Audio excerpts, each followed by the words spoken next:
اعوذ باللہ السمیع العلیم من الشیطان الرجیم بسم اللہ الرحمن الرحیم ان الذین قالوا ربنا اللہ ثم استقاموا، بے شک وہ لوگ جو کہتے ہیں کہ ہمارا رب اللہ ہے، پھر اس پر قائم رہے، پھر ان پر فرشتوں کا نزول ہوتا ہے، نہ کوئی خوف، نہ حزن، نہ کوئی کھٹکا،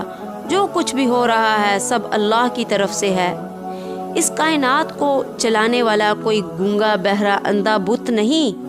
بلکہ اس پوری کائنات کو چلانے والا سمیع بصیر اللہ ہے، جو آپ کو دیکھ بھی رہا ہے اور سن بھی رہا ہے۔ اس لیے ایمان جو ہو کہ جو کچھ ہو رہا ہے اللہ کی طرف سے ہو رہا ہے، اور یقین اس بات کا کہ جو کچھ بھی ہے، جو کچھ ہو رہا ہے سب اللہ کی اذن سے ہے، اور یقین اس بات کا بھی کہ جو کچھ اللہ کر رہا ہے اس میں خیر ہے، چاہے وہ اس وقت مجھے ناگوار محسوس ہو رہی ہے،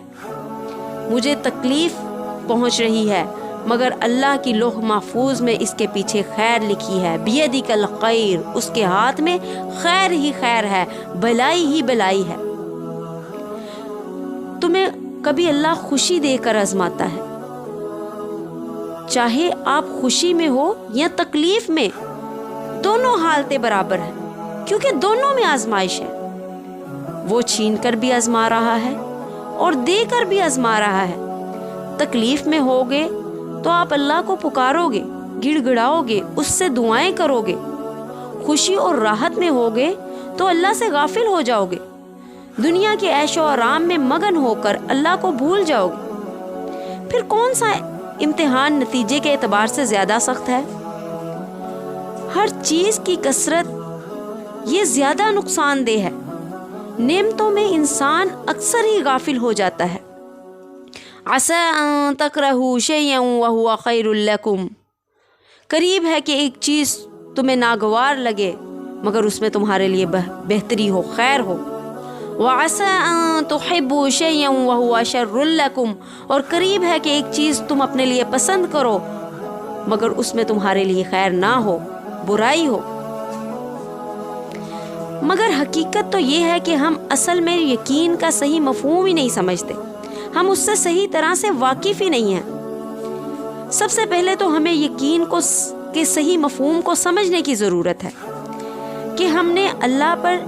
یقین کو انسانوں پر یقین کی مانند سمجھ رکھا ہے، کہ میں نے فلاں شخص پر یقین کیا، میں نے اس کے لیے یہ کیا، میں نے اس کے ساتھ ایمانداری والا معاملہ رکھا، میں نے اس کے لیے فلاں قربانی دی، مگر اس نے تو میری قدر ہی نہیں کی، اس نے میرے یقین کو توڑ دیا، اور بہت سارے شکوے شکایتیں۔ اور کچھ اسی طرح کا معاملہ ہم نے اللہ کے ساتھ رکھا ہوا ہے۔ اسی طرح کا یقین ہم اللہ پر رکھتے ہیں کہ ہم نے نمازیں پڑھی، اللہ سے دعائیں کی، صبر کیا، صدقہ کیا، فلاں کو برداشت کیا، اس کی باتیں برداشت کی، خیرات کی، اللہ پر یقین کیا، اور بھروسے کے ساتھ فلاں وظیفہ کرتا رہا یا کرتی رہی، پھر بھی کوئی فائدہ نہیں، معاملہ پھر ویسے کا ویسا ہے، پھر بھی اللہ تعالیٰ نے میری دعا قبول نہیں کی، یا پھر بھی اس نے مجھے ذلیل و رسوا کر دیا۔ تو جان لو کہ اگر معاملہ آپ کا ایسا ہے اللہ تعالیٰ کے ساتھ تو اسے یقین نہیں کہتے، بلکہ آپ اللہ کو جانچ رہے ہو، اس کی ربوبیت کا امتحان لے رہے ہو، اللہ کو رب کہہ کر اس پر احسان کر رہے ہو، اللہ معاف کرے، آپ اللہ کا امتحان لے رہے ہو کہ دیکھتے ہیں اس کی باتیں مان کر، اس کی فرما برداری کر کے، نماز پڑھ کے، فلاں وظیفہ کر کے، صدقہ کر کے، کہ وہ دیتا ہے یا نہیں، رزق بڑھاتا ہے یا نہیں، فلاں چیز مجھے ملتی ہے کہ نہیں۔ اللہ آپ کا پابند نہیں ہے، بلکہ آپ اللہ کے پابند ہو۔ اگر آپ نیکی کر رہے ہو، نماز پڑھ رہے ہو، اس کے رستے پر چل رہے ہو، اس کے احکام کا خیال رکھ رہے ہو، تو اس میں آپ کی بھلائی ہے، آپ اللہ پر کوئی احسان نہیں کر رہے۔ اگر نماز نہ پڑھو گے، قرآن نہ پڑھو گے، اس کے احکام کا خیال نہ رکھو گے، اس کو نہ پکارو گے، اس کی عبادت نہ کرو گے، تو اس کو اس بات کی کیا پرواہ؟ وہ تو غنی حمید ہے، کائنات کا ذرہ ذرہ، فرشتے جو بہترین مخلوق ہیں، ہر وقت اس کی اطاعت میں، اس کی عبادت میں لگے ہوئے ہیں۔ یقین اس چیز کا نام نہیں ہے، بلکہ یقین تو وہ ہے کہ ایک دفعہ جب اللہ کو رب مان لیا، پھر جو بھی ہو، نفع ہو یا نقصان ہو، دنیا ملے یا چھن جائے، کوئی پرواہ نہیں۔ حضرت عبد الرحمن بن عوف رضی اللہ تعالیٰ عنہ اللہ کو رب مانا، اس کے رستے پر چلے۔ نبی کریم صلی اللہ علیہ وسلم کے پاس حاضری کی جب خواہش ہوئی، مکہ سے ہجرت کر کے مدینہ چلے، بیٹا چھن گیا، بیوی چھن گئی، مال و دولت چھن گئی، وراثت سے بالکل بے دخل ہو گئے، مگر کوئی پرواہ نہیں، راضی برضائے رب، کوئی خوف نہیں، کوئی خطرہ نہیں، کیونکہ یقین کامل تھا کہ میرا اللہ میرے ساتھ ہے، معاملات چاہے جیسے بھی ہیں۔ پھر استقامت اختیار کی۔ پھر آپ حضرت مصعب بن عمیر رضی اللہ تعالیٰ عنہ کو دیکھ لیں، اسلام لانے سے پہلے کیا شاہانہ زندگی تھی، اسلام قبول کیا، ہر چیز کو چھوڑا، قربان کیا،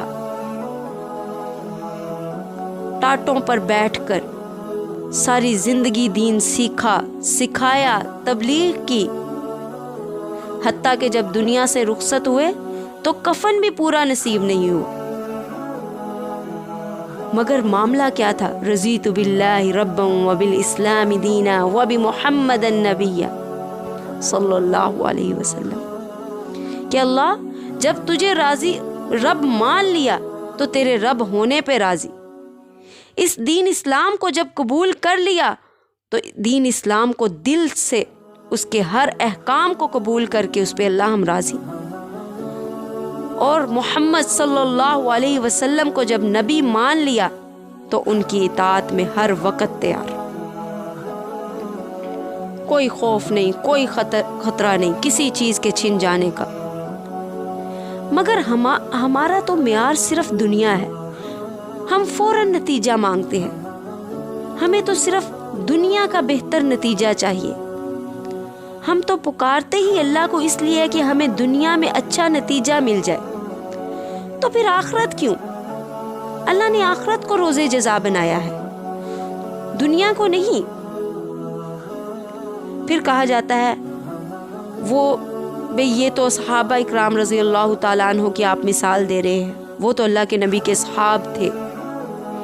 بھئی صحابہ اکرام رضی اللہ تعالیٰ عنہ کی آپ اسلام لانے سے پہلے کی زندگیوں کا مطالعہ کریں،